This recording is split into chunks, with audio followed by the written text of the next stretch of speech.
ಹಾಂ sir, okay. ಕಳೆದ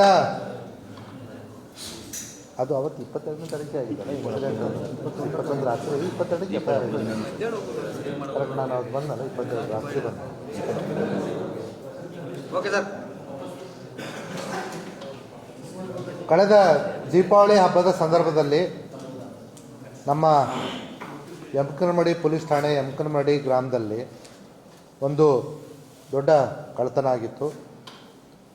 ಮನೆಯ ಮಾಲೀಕರು 16ನೇ ತಾರೀಕು ಬೆಂಗಳೂರಿಗೆ ಹೋಗಿರ್ತಾರೆ.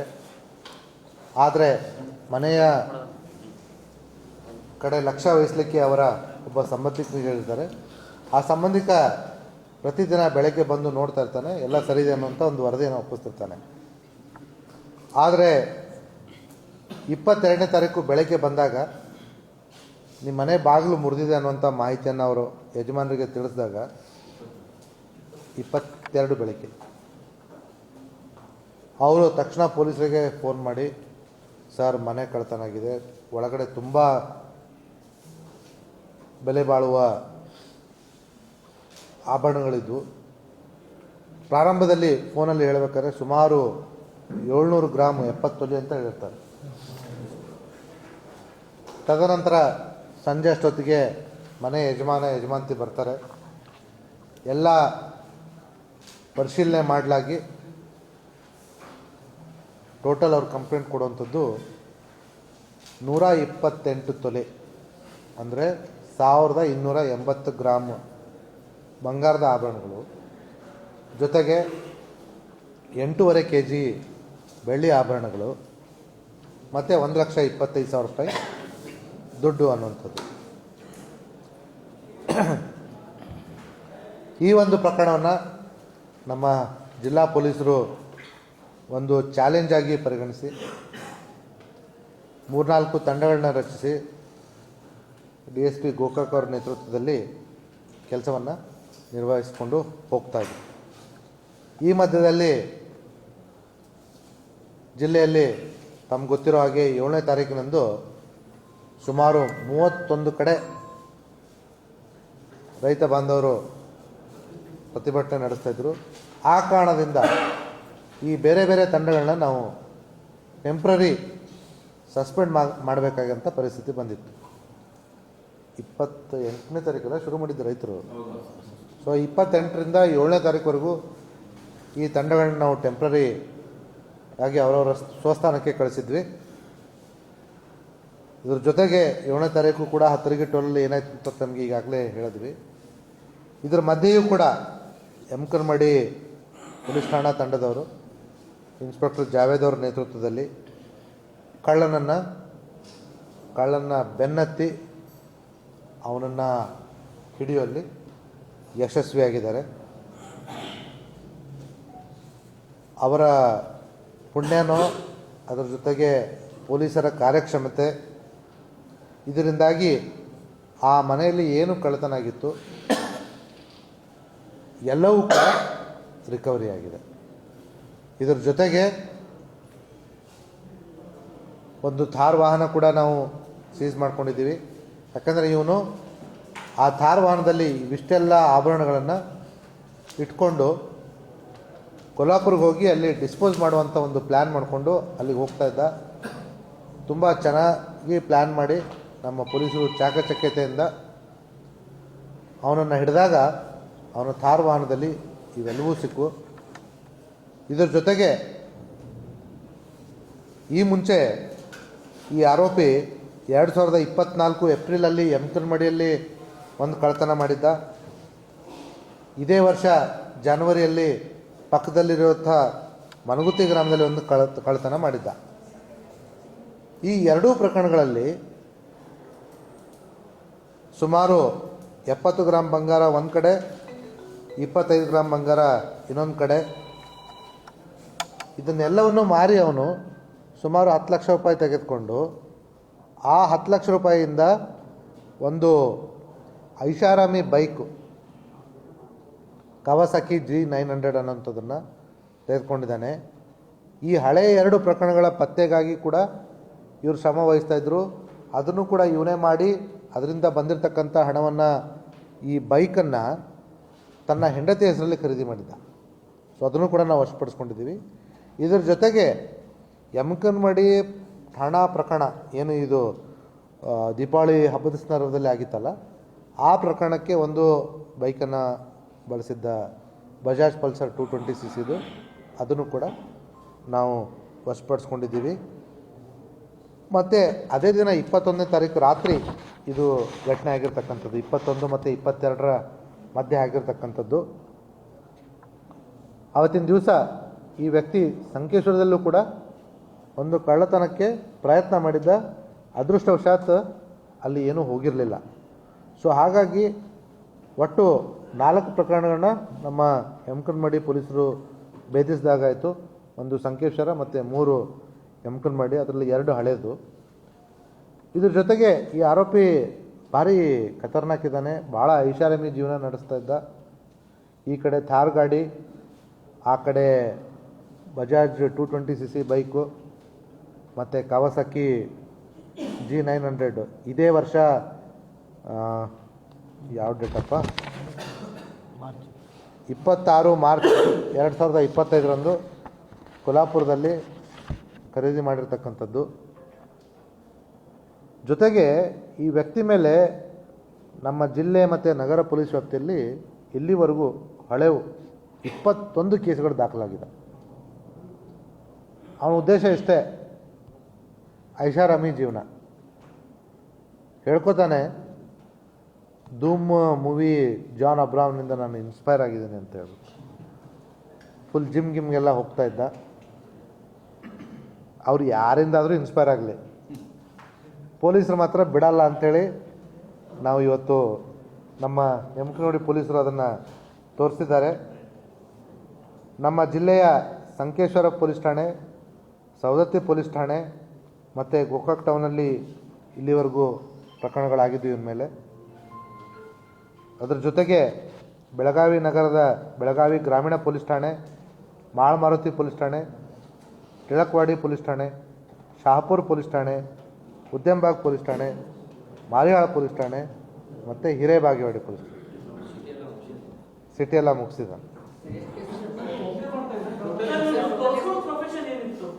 ಇವನು ಯಾರಿಗೂ ತೋರಿಸ್ಕೊಳ್ತಾನೆ ಇರಲಿಲ್ಲ, ಅದೇ ಮಜಾ.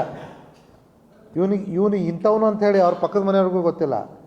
ಮನೆಯಿಂದ ಹೊರಗಡೆ ಬರಬೇಕಾದ್ರೆ ಮಾಸ್ಕು ತಲೆ ಮರೆಸ್ಕೊಂಡೆ ಹೊರಗಡೆ ಬರೋದು. ಕಳ್ಳತನ ಮಾಡಲಿಕ್ಕೆ 220 cc ಬೈಕು, ಅದು ಏನು ಭಾರಿ ಚಾಣಾಕ್ಷ. ಅದ್ರದ್ದು ಹೆಡ್ಲೈಟ್ ಹೆಂಗಿದೆ ಅಂತಂದರೆ ಒಂದು ಸತಿ ಯೆಲ್ಲೋ ಲೈಟ್ ಬೀಳುತ್ತೆ, ಇನ್ನೊಂದು ಸತಿ ವೈಟ್ ಲೈಟ್ ಬೀಳುತ್ತೆ. ಅಂದರೆ ಮಾಡಿಫೈ ಮಾಡಿಸ್ಕೊಂಡು, ಅಂದರೆ ಏನಾದರೂ ಆಬ್ವಿಯಸ್ಲಿ ಇವರೆಲ್ಲ ಮಾಡೋದು ರಾತ್ರಿನೇ. ಸೊ ಪೊಲೀಸರು CCTV ಕಂಡು ಬಂದರೆ ಯಾವ್ದ್ರದ್ದು ಯೆಲ್ಲೋ ಲೈಟ್ ಇತ್ತು, ಇದು ವೈಟ್ ಲೈಟ್ ಐತೆ ಅಂತೇಳಿ ಬಿಟ್ಬಿಡ್ಬೇಕು, ಆ ರೀತಿ. ಬಟ್ ನಮ್ಮವರು ಶಾಣೆ ಅದಾರ, ಅದರೊಳಗೆ ಬಿಡಂಗಿಲ್ಲ ಅಂದರೆ ಬಿಡಂಗಿಲ್ಲ. They have done an excellent job. Hats off to entire Yamakanmardi police team. ಈ ಟೀಮಲ್ಲಿ ಬೇರೆ ನಮ್ಮ ಯಮಕನಮಡಿ ಪೊಲೀಸ್ ಠಾಣೆಯವರು ಅವರಂತೂ ಇದ್ದೇ ಇದ್ದಾರೆ. Mannikeri PSI, MK ಮೊಗಳಿ PSI, RV Patil ಅಂತ ಹೇಳಿ PSI ಸಂಕೇಶ್ವರ, ವಿಠಲ್ ನಾಯ್ಕ್ ಸಂಕೇಶ್ವರ PSI, ಮತ್ತು Chinnikuppi ASI, Purushottam Naik head constable, Arjun Masarguppi, Galatagi, Gunjagi, Gajanan Kamble, ಇವರೆಲ್ಲ ಹೆಡ್ ಕಾನ್ಸ್ಟೇಬಲ್ಗಳು. ಜೊತೆಗೆ ವಿಠಲ್ ನಾಯ್ಕ್, ಗೋವಿಂದ್ ನಾಗನ್ನವರ್, ಪ್ರವೀಣ್ ಕಿಳೆಕಾತರ್, MM ಕರ್ಗುಪ್ಪಿ, ಚೌಗ್ಲಾ, ಪ್ರಹ್ಲಾದ್ ಬಂಡಗಾರು, ವಿನೋದ ಠಕ್ನವರು, ಜೋಕಾನಟ್ಟಿ, ಎಲ್ಲ ನಮ್ಮ ಪೊಲೀಸ್ ಕಾನ್ಸ್ಟೇಬಲ್ಗಳು ತುಂಬ ಒಳ್ಳೆಯ ಕೆಲಸವನ್ನು ಮಾಡಿದ್ದಾರೆ. ಅವರಿಗೆ ಅಭಿನಂದನೆಗಳು. ಇದು ನಾವು ಮತ್ತೆ ಹೇಳಿದ್ರೆ ಅವನು ನೆಕ್ಸ್ಟ್ ಟೈಮ್ ಮತ್ತೆ ಸ್ಟ್ಯಾಂಡರ್ ಆಗ್ತಾರೆ, ಬೇರೆಯವರು ಕಲಿತಾರೆ, ನಾವು ಹೇಳಲ್ಲ. Technical and some very smart policing. ಇದ್ರ ಜೊತೆಗೆ ತಮಗೆಲ್ಲ ಗೊತ್ತಿರ್ಬೋದು, ಕಳೆದ 2 ವರ್ಷಗಳಿಂದ ಜಿಲ್ಲೆಯಲ್ಲಿ ಸೀನ್ ಆಫ್ ಕ್ರೈಮ್ ಆಫೀಸರ್ಸ್ ಅಂತ ಕೆಲಸ ಮಾಡ್ತಾಯಿದ್ದಾರೆ. ಇವರು ವಿಶೇಷವಾಗಿ ಒಂದು ಯಾವುದೇ ತನಿಖೆಯನ್ನು ವೈಜ್ಞಾನಿಕವಾಗಿ ಹೇಗೆ ಮಾಡಬೇಕು ಅನ್ನೋದರಲ್ಲಿ ಟ್ರೈನ್ಡ್ ಆದಂಥವರು. ನಮ್ಮ ಜಿಲ್ಲೆಯಲ್ಲಿ ಇಂಥ 10 ಜನರ ತಂಡ ಇದೆ. ನಮ್ಮ ಪ್ರತಿಯೊಂದು ಉಪವಿಭಾಗದ ಮಟ್ಟದಲ್ಲಿ ಇಬ್ಬರಿಬ್ಬರನ್ನ ನಾವು ಕೊಟ್ಟಿದ್ದೀವಿ. ಅವರು ಕೂಡ ಇದರಲ್ಲಿ ಭಾಗಿಯಾಗಿ ಆರೋಪಿಗಳನ್ನ ಪತ್ತೆ ಮಾಡುವಲ್ಲಿ ಸಹಾಯ ಮಾಡಿದ್ದಾರೆ.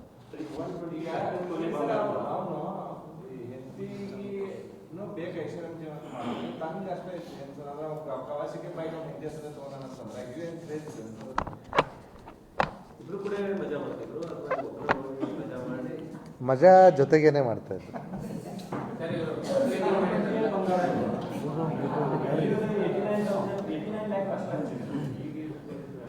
ಅಲ್ಲ, ಅವರು ಏನು ಹೇಳಿದಾರೋ ನಮ್ಮ FIR ಅಲ್ಲಿ ಅದ್ರ ವ್ಯಾಲ್ಯೂ ಹೇಳಿದ್ದೀವಿ. ಬಟ್ ಇವಾಗ ಆಲ್ರೆಡಿ ತಮಗೆ ಗೊತ್ತಿದೆ 1.1 ಲ್ಯಾಕ್ ಇರ್ಬೇಕು. I don't know. ಹಾಂ, ಜಾಸ್ತಿ ಆಗುತ್ತೆ. ಎಕ್ಸಾಕ್ಟ್ಲಿ. ಸುರೇಶ್ ಮಾರುತಿ ನಾಯಕ್ ಅಂತ ಈ ನಮ್ಮ ಕುಖ್ಯಾತ ಕಳ್ಳನ ಹೆಸರು. ಇಲ್ಲೇ ಸದ್ಯಕ್ಕೆ ವಾಸ ಮಾಂತೇಶ್ ನಗರ, ಆದರೆ ಹೊಸೂರಿನವನು.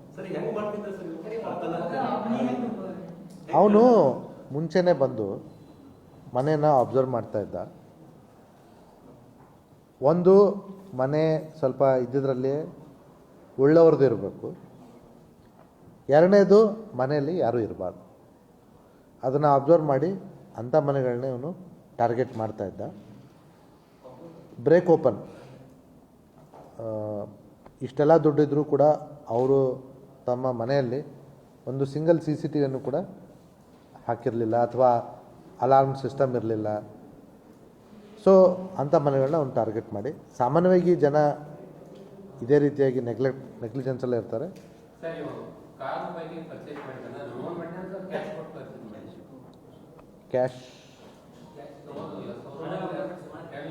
ಕ್ಯಾಶನ್ನು ಅಕೌಂಟಿಗೆ ಹಾಕಿ ಅಕೌಂಟಿಂದ ಅವರಿಗೆ ಕೊಟ್ಟಿರ್ತದೆ. ಸೊ ನಾವು ಅಕೌಂಟ್ ಡೀಟೇಲ್ಸು ತೊಗೊಂಡಿದ್ದೀವಿ. ಇದೆಲ್ಲ ಕ್ಯಾಶನ್ನು ಅಕೌಂಟಿಗೆ ಡೆಪಾಸಿಟ್ ಮಾಡಿ. ಸೊ ಡೈರೆಕ್ಟ್ಲಿ ನೀವು ಹಂಗೆ ನೋಡೋದಾದರೆ ಅಕೌಂಟು, ಆದರೆ ಇಂಡೈರೆಕ್ಟ್ಲಿ ಕ್ಯಾಶ್.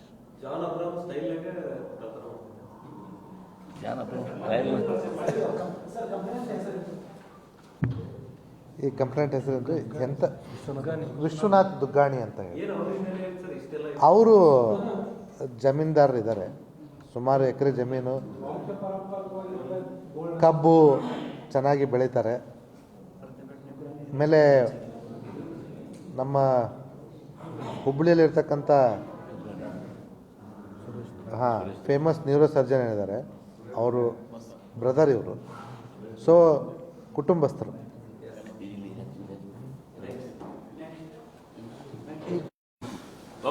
ಹಾಂ, ಕಳೆದ 7ನೇ ತಾರೀಕಿನಂದು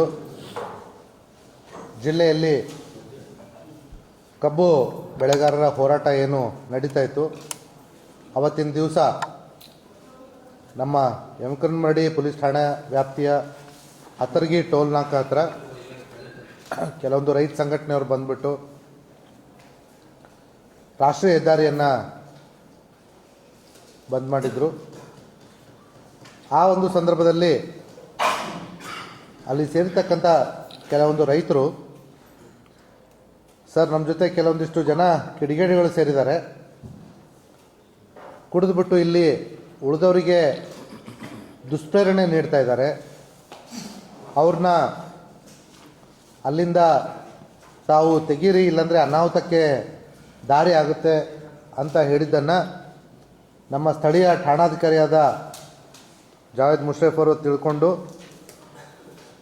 ಕೇವಲ ಆ ರೀತಿಯಲ್ಲಿ ಕುಡಿದು ಮತ್ತು ಬೇರೆಯವ್ರಿಗೆ ಯಾರು ರೈತ ಸಂಘಟನೆಯವರು ಐಡೆಂಟಿಫೈ ಮಾಡಿ ಇವರು ನಮ್ಮವರಲ್ಲ ಅಂತ ಹೇಳಿದರು, ಅವ್ರನ್ನ ತಮ್ಮ ಪ್ರಿವೆಂಟಿವ್ ಕಸ್ಟಡಿ ತೊಗೊಳ್ಬೇಕಾದಂಥ ಸಂದರ್ಭದಲ್ಲಿ ಅವರು ಉಳಿದವ್ರಿಗೆ ದುಷ್ಪ್ರೇರಣೆ ನೀಡಿ ಅವ್ರ ಜೊತೆ ಬಂದಂಥ ಕೆಲವೊಂದು ಸಂಗಡಿಗರು ನಮ್ಮ ಪೊಲೀಸರ ಮೇಲೆ, ಸಾರ್ವಜನಿಕ ವಾಹನಗಳ ಮೇಲೆ, ಪೊಲೀಸ್ ವಾಹನಗಳ ಮೇಲೆ ಮತ್ತು KSRTC ಬಸ್ಗಳ ಮೇಲೆ ಕಲ್ತೂರಾಟ ಮಾಡಿದ್ದನ್ನು ತಾವು ಪ್ರತ್ಯಕ್ಷ ಕಂಡಿದ್ದೀರಿ. ಆ ಒಂದು ಸಂದರ್ಭದಲ್ಲಿ ನಮ್ಮ ಪೊಲೀಸ್ ಇಲಾಖೆಯ 12 ಜನ ಅಧಿಕಾರಿ ಸಿಬ್ಬಂದಿಗಳು ಗಾಯಗೊಂಡಿದ್ದರು. ಅದರಲ್ಲಿ ಮುಖ್ಯವಾಗಿ ಮಹಾಂತೇಶ್ ಸಜ್ಜನ್ ಅಂತ ಏನು DSP ಅವತ್ತಿನ ದಿವಸ ಅಲ್ಲಿ ಸ್ಥಳದಲ್ಲಿದ್ದರು. ಅವರ ಕೈಗೆ ಗಂಭೀರವಾದ ಗಾಯ ಆಗಿ ಕೈಗೆ ಫ್ರ್ಯಾಕ್ಚರ್ ಕೂಡ ಆಗಿತ್ತು. ಜೊತೆಗೆ ಗಾಡಿ ವಡ್ಡರ್ ಅನ್ನುವಂಥ ನಮ್ಮ ಯಮಕನಹಳ್ಳಿ ಪೊಲೀಸ್ ಠಾಣೆಯ ಸಿಬ್ಬಂದಿಗೆ ತಲೆಗೆ ಪೆಟ್ಟಾಗಿ ಸುಮಾರು 4 ಸ್ಟಿಚ್ ಅಂದರೆ ಹೊಲಿಗೆಯನ್ನು ಹಾಕಬೇಕಂತ ಪರಿಸ್ಥಿತಿ ಬಂದಿತ್ತು. ಅದೃಷ್ಟವಶಾತ್ ಅವನಿಗೆ ನಾವು CT ಮತ್ತು MRI ಮಾಡಿಸಿದಾಗ ಅದೃಷ್ಟವಶಾತ್ ತಲೆ ಒಳಗಡೆ ಅಂದರೆ ಮಿದುಳಿನಲ್ಲಿ ಯಾವುದೇ ರಕ್ತಸ್ರಾವ ಆಗಿರೋದಿಲ್ಲ. ಇದರ ಜೊತೆಗೆ ಇನ್ನೂ 10 ಜನ ಪೊಲೀಸ್ ಸಿಬ್ಬಂದಿಗಳು BR ಕಾಮ್ಗೌಡರ್ KSRTC ನಮ್ಮ KSRP ಅವರು, DL ರಾಥೋಡ್ ASI ಇಂಡಿ ಗ್ರಾಮೀಣ, AR Jadhav ASI Yamakanamardi, MB ಕೋಳಿ ಆಲ್ಮೇಲ್ ಬಿಜಾಪುರ ಜಿಲ್ಲೆ, PM Ganati Talikoti head constable, SY Mokashi Basavana Bagewadi head constable, Anil Pawar ನಮ್ಮ IRB ಬಿಜಾಪುರದಿಂದ, ನಾಗರಾಜ್ IRB ಬಿಜಾಪುರದಿಂದ, Nizabuddin Shaikh head constable KSRP, Iranna Gudaganatti head constable KSRP. ಇಷ್ಟು ಜನ ಒಟ್ಟು 12 ಜನ ಅಧಿಕಾರಿ ಸಿಬ್ಬಂದಿಗಳಿಗೆ ಗಂಭೀರ ಸ್ವರೂಪದ ಮತ್ತು ಅಲ್ಪ ಸ್ವಲ್ಪ ಗಾಯಗಳಾಗಿದ್ವು. ಆವತ್ತಿನ ದಿವಸನೇ ತಮ್ಮ ಸಮ್ಮುಖದಲ್ಲಿ ನಾವು ಒಂದು ವಾಗ್ದಾನವನ್ನು ಮಾಡಿದ್ವಿ. ಈ ಒಂದು ದುರ್ಘಟನೆಗೆ ಕಾರಣವಾಗಿರ್ತಕ್ಕಂಥ ದುಷ್ಪ್ರೇರಣೆ ನೀಡಿರ್ತಕ್ಕಂಥ ವ್ಯಕ್ತಿಗಳನ್ನ ನಾವು ಯಾವುದೇ ಕಾರಣಕ್ಕೂ ಬಿಡೋದಿಲ್ಲ. ಆ ಪ್ರಕಾರವಾಗಿ ನಮ್ಮ ಯಮಕನಮರಡಿ ಪೊಲೀಸರು ಮತ್ತು ನಮ್ಮ ಪೊಲೀಸ್ ಇಲಾಖೆ ವಿವಿಧ ತಂಡದವರು DSP ಗೋಕಾಕ್ ಅವರ ನೇತೃತ್ವದಲ್ಲಿ ಆರೋಪಿಗಳನ್ನ ಪತ್ತೆ ಹಚ್ಚಿದ್ದಲ್ಲದೆ ಈಗಾಗಲೇ 5 ಆರೋಪಿಗಳನ್ನ ಬಂಧಿಸಿದ್ದಾರೆ. ಜೊತೆಗೆ 6ನೇ ವ್ಯಕ್ತಿಯನ್ನು ಕೂಡ ನಾವು ನಮ್ಮ ವಶಕ್ಕೆ ಪಡೆದುಕೊಂಡಿದ್ದೀವಿ. ಅವನು ಕೂಡ ನಮ್ಮ ಕಾನೂನು ಕ್ರಮಗಳನ್ನ ವಹಿಸಿ ಸಂಜೆ ಒಳಗಡೆ ಮಾನ್ಯ ನ್ಯಾಯಾಲಯದ ಮುಂದೆ ಹಾಜರುಪಡಿಸ್ತೀವಿ. ಈ 6 ಜನರ ಮೇಲೆ ಯಮಕನಮರಡಿ ಪೊಲೀಸ್ ಠಾಣೆಯಲ್ಲಿ ಈಗಾಗಲೇ ದಾಖಲಾಗಿರ್ತಕ್ಕಂಥ 169/2025 2025ರ ಕಲಂ 189/2, 91/2, 191/3, 285, 132, 121/1, 121/2, 109, 324/5 ಜೊತೆಗೆ 190 BNS ಈ ಕಾಯ್ದೆಗಳ ಅಡಿಯಲ್ಲಿ ಏನು ಈಗಾಗಲೇ ಪ್ರಕರಣ ದಾಖಲಾಗಿತ್ತು. ಅದೇ ಪ್ರಕರಣದಲ್ಲಿ ಇವ್ರನ್ನ ಮಾನ್ಯ ನ್ಯಾಯಾಲಯದ ಮುಂದೆ ನಾವು ಇವತ್ತು ಒಪ್ಪಿಸ್ತಾ ಇದ್ದೀವಿ. ಜೊತೆಗೆ ಅವ್ರ ಮೇಲೆ section 3(2) prevention of damage to public property act ಅಡಿಯಲ್ಲೂ ಕೂಡ ನಾವು ಪ್ರಕರಣ ದಾಖಲು ಮಾಡಿದ್ದೀವಿ. ಈ ಸೆಕ್ಷನ್ಗಳು ತಮ್ಮ ಮಾಹಿತಿಗೆ ಗೊತ್ತಿರಲಿ ಅಂತ ಹೇಳ್ತಾ ಇದ್ದೀನಿ. ಇದರಲ್ಲಿ ದೊಂಬಿ, ಗುಂಪು ಗಲಭೆ ಮತ್ತು ಮಾರಣಾಂತಿಕ ಹಲ್ಲೆ. ಯಾಕಂದರೆ ಒಂದು ಕಲ್ಲನ್ನು ತೆಗೆದು ತಲೆಗೆ ಎಸಿತಾರೆ ಅಂತಂದರೆ ಅದು ಮಾರಣಾಂತಿಕ ಹಲ್ಲೆ ಅಂತಲೇ ನಾವು ಪರಿಗಣಿಸಬೇಕಾಗುತ್ತೆ. ಇವೆಲ್ಲ ಸೆಕ್ಷನ್ಗಳ ಅಡಿಯಲ್ಲಿ ನಾವು ಈ ಆರೋಪಿಗಳನ್ನ ಮಾನ್ಯ ನ್ಯಾಯಾಲಯದ ವಶಕ್ಕೆ ಒಪ್ಪಿಸ್ತಾ ಇದ್ದೀವಿ. ಈ ಒಂದು ಘಟನೆಯನ್ನು ಬಳಸ್ಕೊಂಡು ಕೆಲವೊಂದು ಮತ್ತೆ ದುಷ್ಕರ್ಮಿಗಳು ಹೇಳ್ಬೋದು ಅಮಾಯಕರನ್ನ ಬಂಧಿಸಿದ್ದಾರೆ ಅಥವಾ ರೈತರನ್ನ ಬಂಧಿಸಿದ್ದಾರೆ ಅಂತೇಳಿ. ಯಾರೋ ಒಂದಿಷ್ಟು ಜನ ಶಾಲು ಹೊದ್ಕೊಂಡು ರೈತರ ಹೆಸರಿನಲ್ಲಿ ಅಲ್ಲಿ ಬಂದು ಗುಂಪು ಗಲಭೆಗೆ ಪ್ರೇರೇಪಣೆ ಕೊಟ್ಟರೆ ಅವ್ರನ್ನ ನಾವು ರೈತರು ಅಂತ ಹೇಳಲಿಕ್ಕೆ ಆಗಲ್ಲ. ಯಾಕಂದರೆ ತಮಗೆಲ್ಲ ಗೊತ್ತಿದೆ, ಜಿಲ್ಲೆಯಲ್ಲಿ ಕಳೆದ 10 ದಿನಗಳ ಕಾಲ ನಮ್ಮ ರೈತ ಬಾಂಧವರು ತಮ್ಮ ಪ್ರತಿಭಟನೆಯನ್ನು ಮುಷ್ಕರದಲ್ಲಿ ನಿರತರಾಗಿದ್ದರೂ ಕೂಡ ಯಾವುದೇ ಒಂದು ಸಂದರ್ಭದಲ್ಲೂ ಕೂಡ ಹಿಂಸೆಗೆ ಪ್ರೇರೇಪಣೆ ನೀಡಲಿಲ್ಲ, ಯಾವುದೇ ಒಂದು ಕಾನೂನನ್ನ ಕೈಗೆ ಎತ್ಕೊಳ್ಳಿಲ್ಲ. ಅದೇ ರೀತಿಯಾಗಿ ಅವತ್ತಿನ ದಿವಸ ಕೂಡ ಅನೇಕ ರೈತ ನಾಯಕರು ಅಲ್ಲಿ ಬಂದು ಹೇಳ್ತಾ ಇರಬೇಕಾದ್ರೂ ಕೂಡ ಇವರು ಮುಂಚೆನೇ ಸಂಚು ರೂಪಿಸ್ಕೊಂಡು ಅಲ್ಲಿ ಹಲ್ಲೆ ಮಾಡಿರ್ತಕ್ಕಂಥದ್ದು ನಮಗೆ ಮೇಲ್ನೋಟಕ್ಕೆ ಗೊತ್ತಾಗಿದೆ. ಇದರ ಜೊತೆಗೆ ಈ ಯಾರು ಅಲ್ಲಿ ತಮಗೆ ಗೊತ್ತಿರ್ಬೋದು, ಇನ್ನೂ ಕೆಲವೊಂದಿಷ್ಟು ಜನ ಅದರಲ್ಲಿ ಪಾಲ್ಗೊಂಡಿದ್ರು.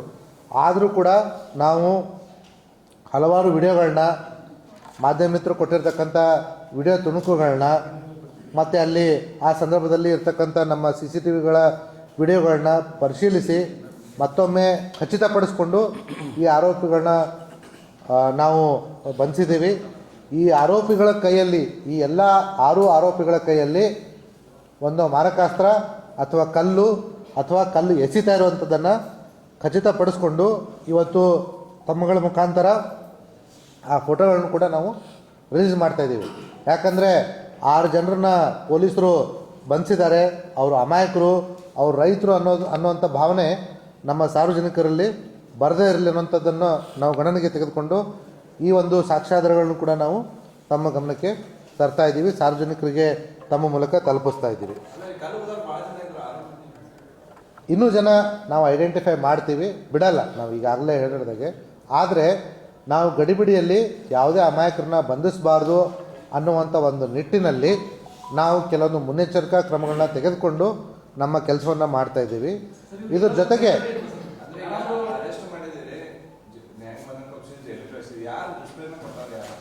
ನಾವು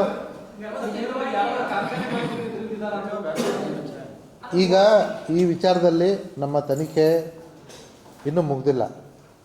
ಈಗ ಆಗಿ ಕೇವಲ 7 ದಿನ ಆಗಿದೆ.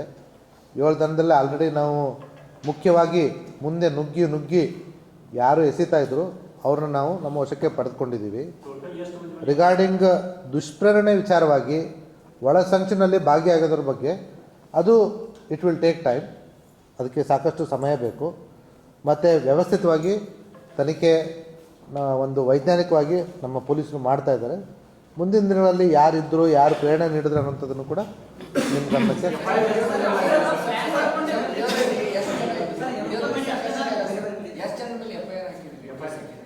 ನಾವು ಇಷ್ಟೇ ಜನರ ಮೇಲೆ ಅಂತ ಹೇಳಿ FIR ಹಾಕಿಲ್ಲ, ಅಪರಿಚಿತರ ಮೇಲೆ ಅಂತ ಹೇಳಿ ನಾವು FIR ತೆಗೆದುಕೊಂಡಿದ್ದೀವಿ. ನಮ್ಮ ತನಿಖೆಯಲ್ಲಿ ಎಷ್ಟು ಜನ ಕಂಡು ಬರ್ತಾರೆ, ವಿಡಿಯೋ ತುಣುಕುಗಳು ಅಥವಾ ಬೇರೆ ಯಾವುದೇ ಒಂದು ಸಾಕ್ಷ್ಯಾಧಾರ ಲಭ್ಯತೆ ಇರುವ ಆಧಾರದ ಮೇಲೆ ಎಷ್ಟೇ ಜನ ಕಂಡು ಬಂದರೂ ಕೂಡ ನಾವು ಅವ್ರನ್ನ ಅವ್ರ ಮೇಲೆ ಕಾನೂನು ಪ್ರಕಾರ ಕ್ರಮ ಕೈಗೊಳ್ತೀವಿ. FIR-ಅಲ್ಲಿ ಆರೋಪಿಗಳ ಹೆಸರಾಗಲಿ ಅಥವಾ ಇಷ್ಟೇ ಜನರಾಗಲಿ ಅಂಥೇಳಿ ನಾವು ನಮೂದಿಸಿಲ್ಲ. ಯಾಕಂದರೆ FIR ದಾಖಲಂಥ ಸಂದರ್ಭದಲ್ಲಿ ನಮಗೆ ಗೊತ್ತಿರಲಿಲ್ಲ. ಈ 6 ಜನ ಕೆಲಸ ಏನಪ್ಪ ಆಯ್ತು ಉಳಿದವ್ರು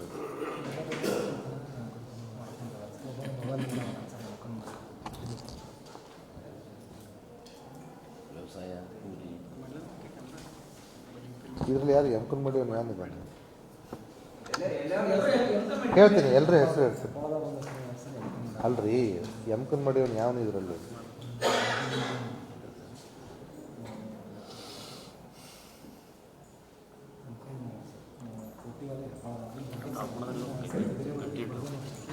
ಇವನಾ ಶಿವಪ್ಪ ಉಳ್ಳಾಗಡ್ಡಿ ಖಾನಾಪುರ ಎಮ್ಕನ್ ಮಾಡಿ ಅಲ್ರಿ ಅದು ಏನು ಕೆಲಸ?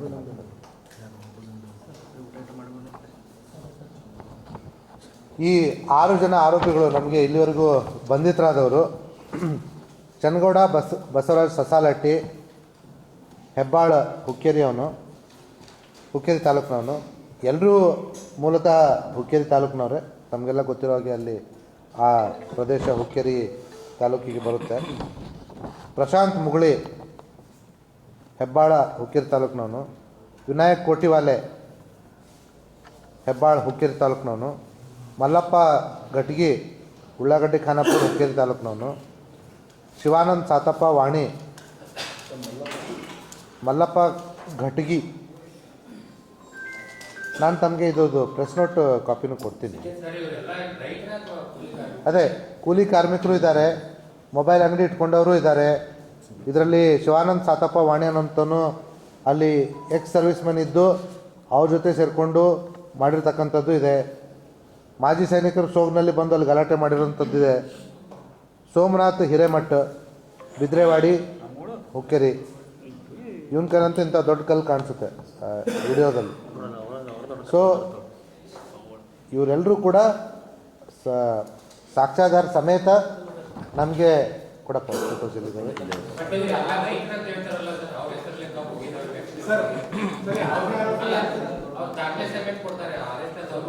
ಹಾಂ, ಹಂಗಿದ್ರೆ ಕಲ್ಲು ಹೊಡಿಲಿಕ್ಕೆ ಸರಿನಾ? ರೈತರು ಇದ್ದರೂ ಕೂಡ ಕಲ್ಲು ಹೊಡೆಯೋದು ಕಾನೂನು ಪ್ರಕಾರ ಅಪರಾಧ. ಅದಕ್ಕೆ ನಾವು ಬಂಧನ ಮಾಡಲಿಕ್ಕೆ ಆವತ್ತಿನ ದಿವಸನೇ ಹೇಳಿದ್ದೀವಿ, ವಿ ವಿಲ್ ಡೂ ಇಟ್ ಅಂತ ಹೇಳಿ ನಾವು ಮಾಡ್ತಾ ಇದ್ದೀವಿ. 6 ಜನರಲ್ಲ, ಈಗ ಶಿವಪ್ಪ ಈಗ ಎಕ್ಸ್ ಸರ್ವಿಸ್ ಮ್ಯಾನ್ ಇದ್ದಾನೆ, ಅವ್ನ ಜಮೀನು ಇರ್ಬೋದು, ಅದನ್ನು ಬೇರೆಯವ್ರಿಗೆ ಗೇಣಿ ಕೊಟ್ಟಿರ್ಬೋದು. ಈಗ ಅವ್ರನ್ನ ಏನಂತ ಕನ್ಸಿಡರ್ ಮಾಡಬೇಕು?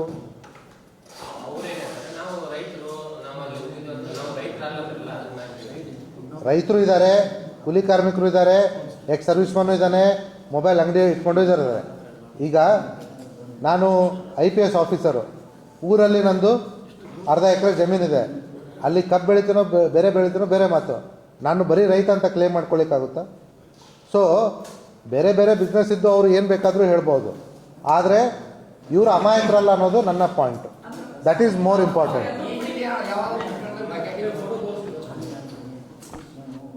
ಇದು ನೋಡಿ, ಇವನ ಕೈಯಲ್ಲಿ ಕಲ್ಲಿದೆ,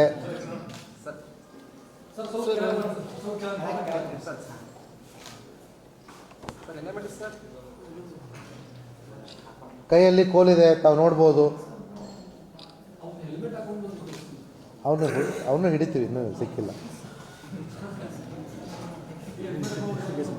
ಈ ಮಹಾನುಭಾವರು ಎಕ್ಸ್ ಸರ್ವಿಸ್ ಮ್ಯಾನ್ ಅಂತ ಹೇಳ್ಕೊತಾರೆ, ರೈತರು ಅಂತ ಕ್ಲೇಮ್ ಮಾಡ್ತಾರೆ, ಕೈಯಲ್ಲಿ ಕಲಿಸೋದನ್ನು ನೋಡ್ಬೋದು. ಈಗ ಎಕ್ಸ್ ಸರ್ವಿಸ್ ಮ್ಯಾನ್ ಅಂತ ಹೇಳಿದ್ರೆ ಕಾನೂನಿಗೆ ಗೌರವ ಕೊಡೋದು, ದೇಶ ಕಾಯೋರು ಕೆಲಸ ಮಾಡಿದವರು ಈ ರೀತಿ ಮಾಡೋದು ಯಾವ ರೀತಿಯಿಂದ ನ್ಯಾಯ?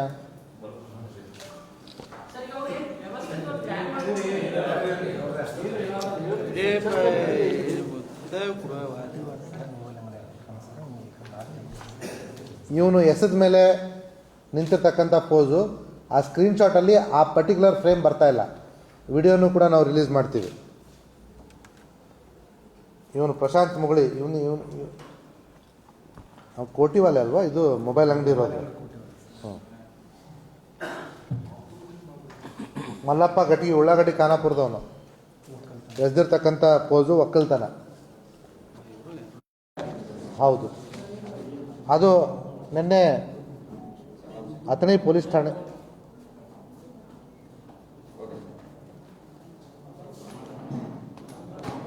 ನಿನ್ನೆ ದಿವಸ ಅಥಣಿ ವೃತ್ತದ CP ಆಗಿರ್ತಕ್ಕಂಥ ಸಂತೋಷ್ ಹಳ್ಳೂರು ಇವ್ರ ಮೇಲೆ ಲೋಕಾಯುಕ್ತ ಟ್ರ್ಯಾಪ್ ಮಾಡಲಿಕ್ಕೆ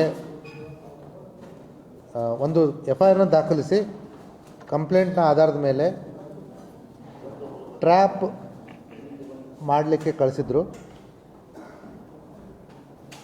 ಆ ಸಂದರ್ಭದಲ್ಲಿ ಏನು ಈ ಪ್ರಕರಣದಲ್ಲಿ ಫಿರ್ಯಾದುದಾರ ಇದ್ದ, ಆ ಫಿರ್ಯಾದುದಾರ ನಮ್ಮ CPI ಅವರಿಗೆ ದುಡ್ಡು ಕೊಡಲಿಕ್ಕೆ ಪ್ರಯತ್ನ ಮಾಡಿದ್ದಾನೆ. ಆವಾಗ CPI ಹಳ್ಳೂರು ಆ ದುಡ್ಡನ್ನು ತೆಗೆದುಕೊಳ್ಳಲಿಕ್ಕೆ ರೆಫ್ಯೂಸ್ ಮಾಡಿದ್ದಾರೆ. ಆದರೆ ನಮಗೆ ಇರೋ ಮಾಹಿತಿಯ ಪ್ರಕಾರ ಯಾವುದೋ ಒಂದು ಅರ್ಜಿ ವಿಚಾರಣೆ ನೆಪದಲ್ಲಿ ಇವರಿಗೆ ದುಡ್ಡನ್ನು ಡಿಮ್ಯಾಂಡ್ ಮಾಡಿರ್ತಕ್ಕಂಥದ್ದು ಆಡಿಯೋ ಕ್ಲಿಪ್ಪಿಂಗ್ ಇರೋ ಆಧಾರದ ಮೇಲೆ ಲೋಕಾಯುಕ್ತ ಪೊಲೀಸ್ನವರು FIR ಮಾಡಿದ್ದಾರೆ ಅಂತೇಳಿ ಮಾಹಿತಿ ಲಭ್ಯ ಇದೆ. ಆ ಒಂದು ಆಧಾರದ ಮೇಲೆ ಕೇಸು ದಾಖಲೆ ಮಾಡಿಕೊಂಡಿರೋದ್ರಿಂದ ಈ ಟ್ರ್ಯಾಪ್ ಪ್ರಕರಣ ಆಗಿರ್ತಕ್ಕಂಥದ್ದು. ಆದರೆ ನಮ್ಮ CPI ಅವರವರು ದುಡ್ಡನ್ನು ರೆಫ್ಯೂಸ್ ಮಾಡಿರೋದು ನಮಗೆ ಮೇಲ್ನೋಟಕ್ಕೆ ಗೊತ್ತಾಗಿರತಕ್ಕಂಥದ್ದು. ಇನ್ನು ಹೆಚ್ಚು ಏನಾದರೂ ಹೇಳಬೇಕಂದ್ರೆ ಲೋಕಾಯುಕ್ತ ಪೊಲೀಸ್ನವ್ರು ಹೇಳಬೇಕಾಗುತ್ತೆ. ಆಗಿರೋ ಘಟನೆ ಇಷ್ಟು.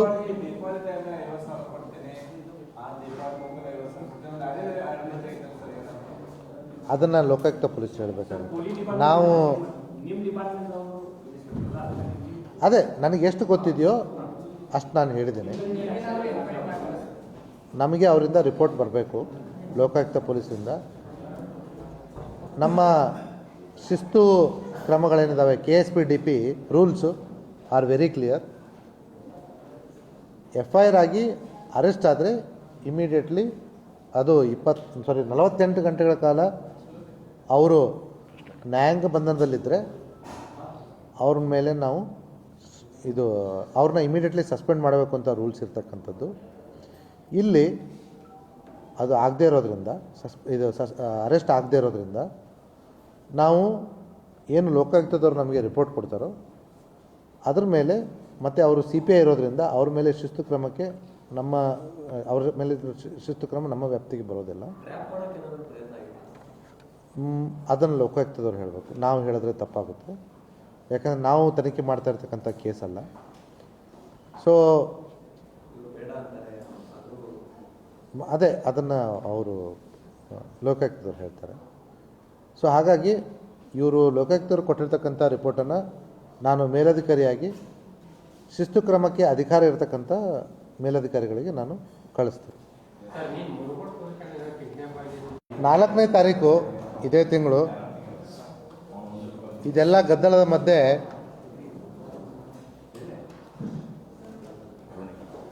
ಕುರ್ಣೆ ಗ್ರಾಮದ ಸಂಜು ಪಾಟೀಲ್ ಯಮಕನಹಳ್ಳಿ ಪೊಲೀಸ್ ಠಾಣೆ ವ್ಯಾಪ್ತಿಯಲ್ಲಿ ಬರ್ತಕ್ಕಂಥದ್ದು.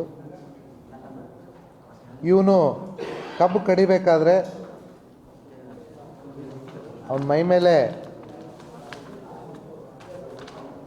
ಆ ಕೊಯ್ತಾ ಇರುತ್ತಲ್ಲ ಕುಡುಗೋಲು, ಅದು ಬಿದ್ದು ಕಾಲು ಕಟ್ಟಾಗಿ ರಕ್ತಸ್ರಾವವಾಗಿ ಸತ್ತ ಅನ್ನುವಂಥ ಒಂದು ಮಾಹಿತಿಯನ್ನು ಕೊಡ್ತಾರೆ. ಆದರೆ ಪೊಲೀಸರು ಸ್ಥಳಕ್ಕೆ ಹೋಗಿ ನೋಡಿದಾಗ ಕೆಲವೊಂದು ಸಂಶಯಗಳು ಬರ್ತವೆ. ಆ ಸಂದರ್ಭದಲ್ಲಿ ಅಲ್ಲಿಯೇ ಇದ್ದ ಅವನ ಸಹೋದರ ರಾಕೇಶ್ ಅವನನ್ನು ವಶಕ್ಕೆ ಪಡೆದುಕೊಂಡು ವಿಚಾರಣೆ ಮಾಡಿದಾಗ ಆರೋಪಿ ರಾಕೇಶ್ ಒಪ್ಕೋತಾನೆ, ಇಲ್ಲ ಸರ್ ನಾನೇ ಹೊಡೆದಿರೋದು ಅಂತ ಹೇಳ್ಬಿಟ್ಟು. ಇವರಿಬ್ಬರ ಮಧ್ಯೆ ಆಸ್ತಿಯನ್ನು ಮಾರೋ ವಿಚಾರವಾಗಿ ಹಲವಾರು ದಿನಗಳಿಂದ ಗಲಾಟೆ ನಡೀತಾ ಇರುತ್ತೆ. ಅದೇ ರೀತಿಯಾಗಿ ಹಿಂದಿನ ದಿವಸನೂ ಕೂಡ ಗಲಾಟೆ ಆಗಿರುತ್ತೆ. ಆ ಹಿಂದಿನ ದಿವಸದ ಗಲಾಟೆ ಬೆಳಗ್ಗೆ ಕೂಡ ಇವನು ಜಮೀನಿಗೆ ಹೋಗಬೇಕಾದ್ರೆ ಮತ್ತೆ ಶುರು ಆಗುತ್ತೆ. ಆ ಒಂದು ಸಂದರ್ಭದಲ್ಲಿ ರಾಕೇಶ್ ಒಂದು ಕಿರಿಕಿರಿ ಜಾಸ್ತಿ ಆಯಿತು ಅಂತ ಅವನ ಕೈಯಲ್ಲಿರ್ತಕ್ಕಂಥ ಕುಡ್ಗೋಲಿಂದ ಎಡಬಾಜು ಎದೆ ಮೇಲೆ, ಗದ್ದಕ್ಕೆ, ಬಲಗೈಗೆ ಎಲ್ಲ ಕಡೆ ಹೊಡೆದು ಕೊಲೆ ಮಾಡಲಿಕ್ಕೆ ಪ್ರಯತ್ನ ಮಾಡ್ತಾನೆ. ಅವನಿಗೆ ಅಲ್ಲಿಂದ ಉಪಚಾರಕ್ಕೆ ಅಂತೇಳಿ ಸರ್ಕಾರಿ ಆಸ್ಪತ್ರೆಗೆ ಕರ್ಕೊಂಡು ಹೋಗ್ಬೇಕಾದ್ರೆ ಮಧ್ಯಾಹ್ನ 3:03ವರೆಗೆ ಅವನದು ಡೆತ್ ಆಗಿರುತ್ತೆ. ಈ ರೀತಿಯಾಗಿ ಅವರು ಮಿಸ್ಗೈಡ್ ಮಾಡಿ ಇದೊಂದು ಅಸಹಜ ಸಾವು ಅಂತ ಡೆಪಿಕ್ಟ್ ಮಾಡಲಿಕ್ಕೆ ಪ್ರಯತ್ನ ಮಾಡಿದ್ರು ಕೂಡ ನಮ್ಮ ಯಮಕನಮಡಿ ಪೊಲೀಸ್ನವರು ಚಾಕಚಕ್ಯತೆಯಿಂದ ಇದು ಅಸಹಜ ಸಾವಲ್ಲ, ಅದು ಕೊಲೆ ಅಂತ ಹೇಳಿಬಿಟ್ಟು ತಮ್ಮ ತನಿಖೆಯಲ್ಲಿ ರುಜುವಾತುಪಡಿಸಲಿಕ್ಕೆ ಸಾಧ್ಯ ಮಾಡಿದ್ದಾರೆ. ಅವರಿಗೆ ಜಿಲ್ಲಾ ಪೊಲೀಸ್ ವತಿಯಿಂದ ಅಭಿನಂದನೆ. ತೆಗಿಬೇಕು, ಹಂಗೆ ಇಟ್ಕೋಬಾರ್ದು. ಇಲ್ಲ, ಆರೋಪಿದು ಮದುವೆ ಆಗಿದೆ, ಮೃತನದು ಮದುವೆ ಆಗಿಲ್ಲ. ಆಸ್ತಿ ವಿಚಾರಕ್ಕೆ ಗಲಾಟೆ. ಇವನು ಸ್ವಲ್ಪ ಕುಡಿತಾ ಇದ್ದ, ಮೃತನಾದವನು ಭಾಳ ಕಿರಿಕಿರಿ ಮಾಡ್ತಿದ್ದ ಮನೇಲಿ. ಹಾಂ, ಇನ್ನೊಬ್ಬಳು ಸಿಸ್ಟರ್ ಇದ್ದಾಳೆ, ಬಟ್ ಅವಳು ಮದುವೆ ಆಗಿ ಬೇರೆ ಕಡೆ ಕೊಟ್ಟಿದ್ದಾರೆ.